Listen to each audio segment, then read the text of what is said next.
नमस्कार, मैं हूं सुनील बॉबी और आपको एजुकेशन एंड जॉब बुलेटिन यानी बिहार शिक्षा समाचार में स्वागत है। बिहार शिक्षा जगत की खबरों को लेकर हम प्रतिदिन आते हैं। आज है 13 जनवरी 2025, दिन सोमवार। तो आइए जानते हैं आज की शिक्षा जगत की प्रमुख बड़ी खबरों की। सबसे पहले बात कर देते हैं बिहार के विशिष्ट शिक्षकों और बीपीएससी से बहाल शिक्षकों के ट्रांसफर पोस्टिंग को लेकर क्या कुछ नया अपडेट है।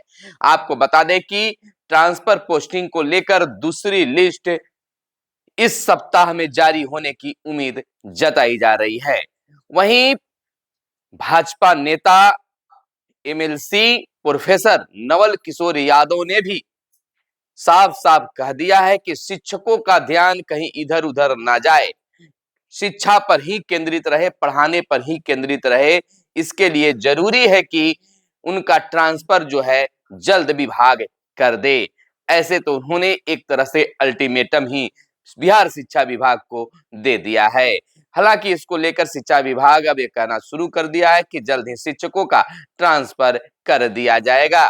पहली लिस्ट में आपने देखा कि 35 शिक्षकों का ट्रांसफर किया गया है।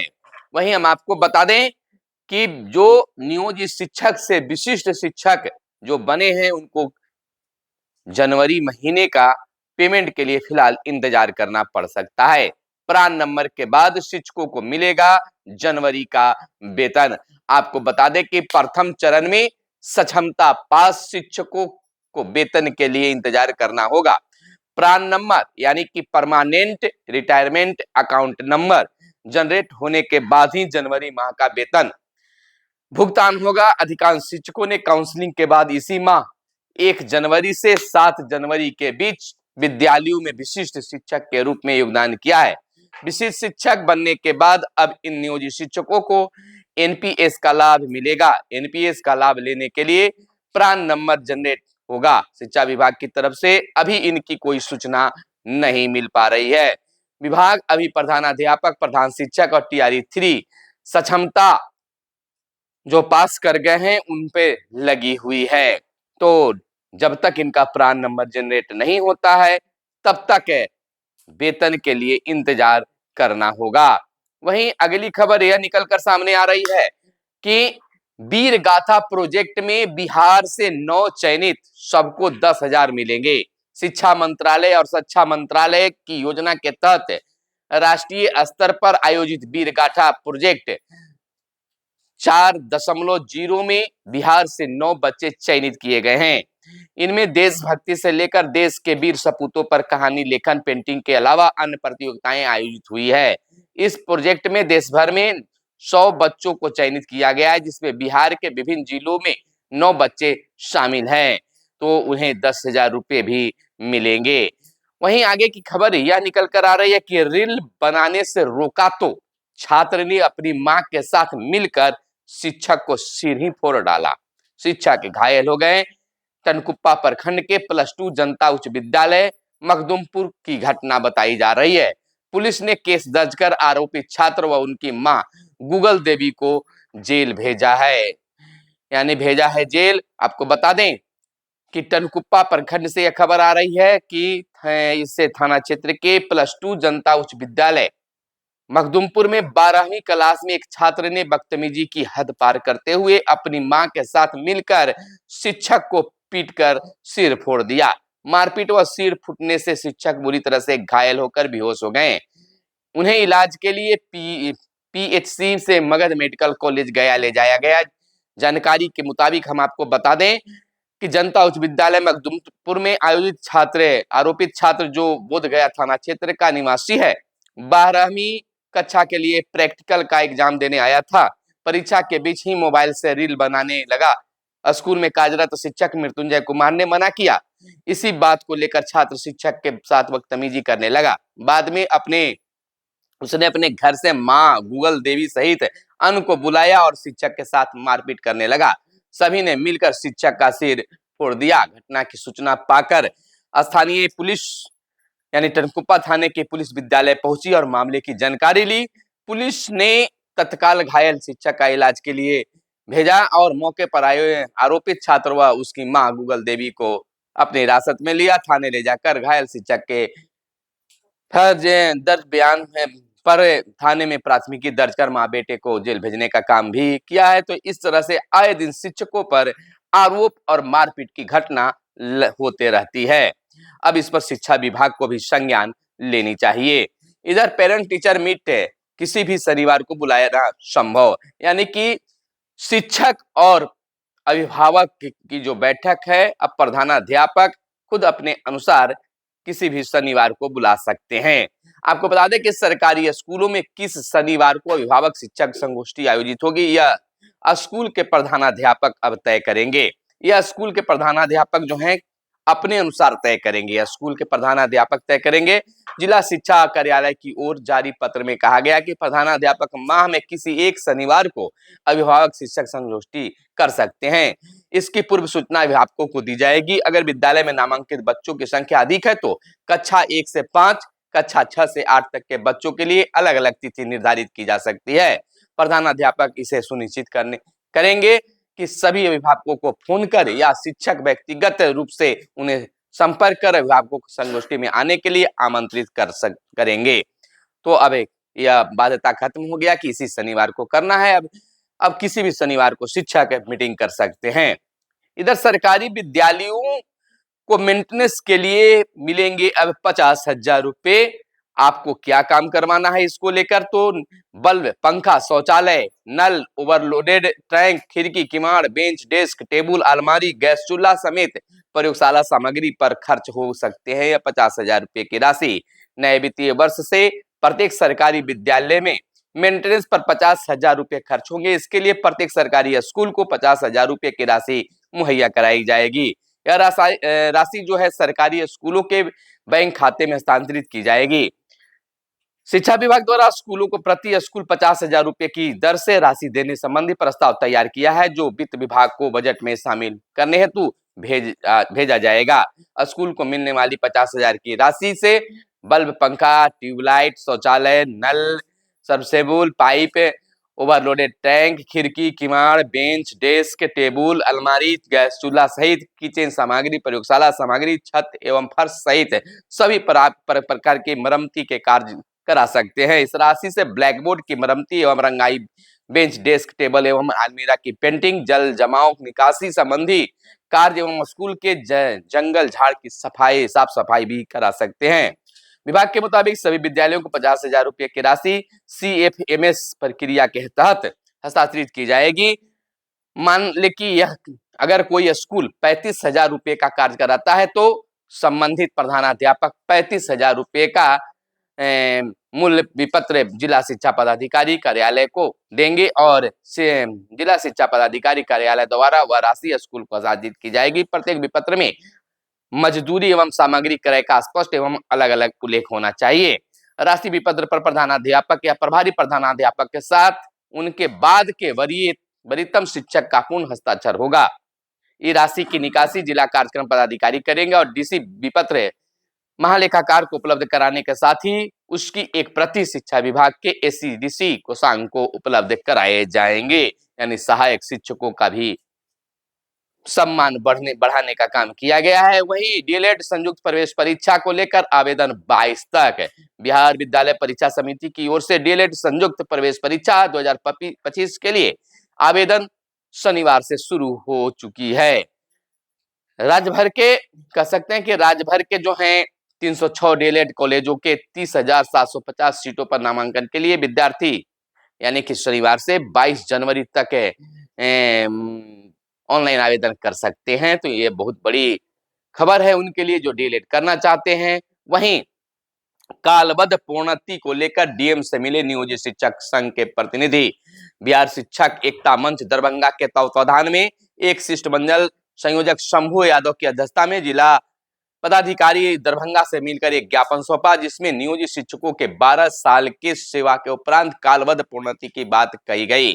जिला पदाधिकारी ने तत्कालीन अपर मुख्य सचिव दीपक कुमार के द्वारा निर्गत पत्र 11 दिनांक 5-15-12-2022 नियोजित शिक्षकों के कार्यरत नियमावली 2020 का अवलोकन करने के साथ साथ अन्य जिला के द्वारा निर्गत पत्र का भी अवलोकन किए। अवलोकन के उपरांत उन्होंने तत्क्षण जिला शिक्षा पदाधिकारी दरभंगा को दूरभाष पर निर्देश दिए कि यदि शिक्षकों की मांग जायज है और अन्य जिला में भी जिला शिक्षा पदाधिकारी ने पत्र निर्गत किया है तो दरभंगा में भी अविलंब आप पत्र निर्गत करें। तो यह बड़ी कामयाबी मिलने जा रही है बिहार के वैसे नियोजित शिक्षकों को जो सक्षमता परीक्षा से विशिष्ट शिक्षक नहीं बने हैं। 12 साल का अगर उन्हें कालबद्ध प्रोन्नति मिल जाता है तो बहुत सारे उन्हें एरियर भी उपलब्ध होंगे। लाखों में यह होगा पैसा, यानी कि 1 लाख से भी बहुत ज्यादा पैसा उन्हें एरियर के रूप में मिल सकते हैं। परीक्षा पे चर्चा को आवेदन 14 तक होंगे। परीक्षा पे चर्चा के 8वें संस्करण में भाग लेने के लिए 14 जनवरी तक आवेदन की अंतिम तिथि है। कार्यक्रम में भाग लेने के लिए 6ठी से 12वीं तक के बच्चे अपना पंजीयन करा सकते हैं। चयनित छात्र छात्राएं पीएम के साथ रूबरू होंगे, उनसे परीक्षा के तनाव को कम करने को लेकर टिप्स लेंगे। सीएम पीएम मोदी छात्र छात्राओं को जरूरी सुझाव भी देंगे। तो आप इस तरह से तो रजिस्ट्रेशन जो है वो आप चाहेंगे तो करा सकते हैं। इधर स्कूल में मिलेगी कौशल आधारित शिक्षा, रोजगार के लिए होंगे तैयार। बच्चों के भविष्य संवारने की पहल, स्किल डेवलपमेंट के लिए हॉबी क्लब से जुड़ेंगे अब विद्यार्थी। 3 साल के अंदर कंपोजिट स्किल लैब मान्यता प्राप्त स्कूल को खोलना है। कौशल आधारित शिक्षा के लिए स्कूलों का मार्गदर्शन करेंगे समन्वयक, हर जिले में समन्वयक किए जाएंगे नियुक्त। तो एक अच्छी पहल मानी जा सकती है। शिक्षिका को बर्खास्त करने का दिया गया आदेश। यानी सुपौल से खबर आ रही है कि मरौना प्रखंड के प्राइमरी स्कूल मुसहरी टोला बेलही में पदस्थापित शिक्षिका रूबी कुमारी को विभाग ने बर्खास्त करने का आदेश दिया है। शिक्षिका किसी और के नाम का प्रमाण पत्र देकर अवैध तरीके से नौकरी ज्वाइन कर ली थी। वर्ष 2015 में शिक्षिका ने विद्यालय में योगदान दिया था। मरौना बीईओ राम प्रसाद सिंह ने बताया कि शिक्षिका के खिलाफ रिकवरी सहित अन्य कानूनी प्रक्रिया की कवायद शुरू कर दी गई है। बीईओ ने बताया कि शिक्षिका द्वारा सीटेट का प्रमाण पत्र जारी लगाया गया, इसके लिए नियोजन इकाई से वार्ता की गई। सोमवार को नियोजन इकाई की बैठक में बर्खास्त करने की कार्रवाई की जाएगी। यानी आज वर्ष 2015 में शिक्षिका द्वारा सीटेट का प्रमाण पत्र जारी लगाया गया था।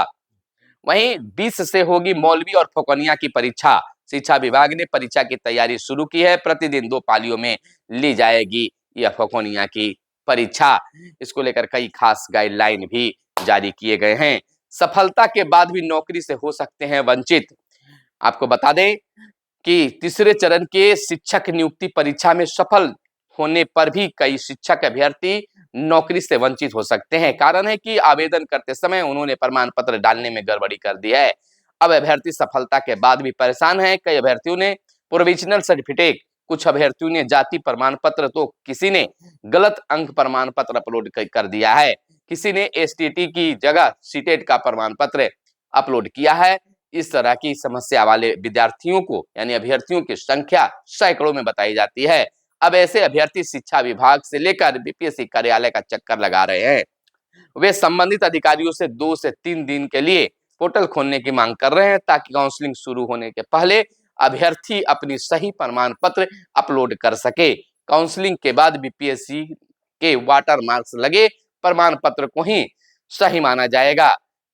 जिन पर वाटर मार्क नहीं होगा उस प्रमाण पत्र को सही करार नहीं दिया जाएगा। तीसरे चरण में सफलता प्राप्त करने वाली अभ्यर्थियों में शामिल श्वेता कुमारी ने अंग्रेजी विषय में सफलता प्राप्त की है।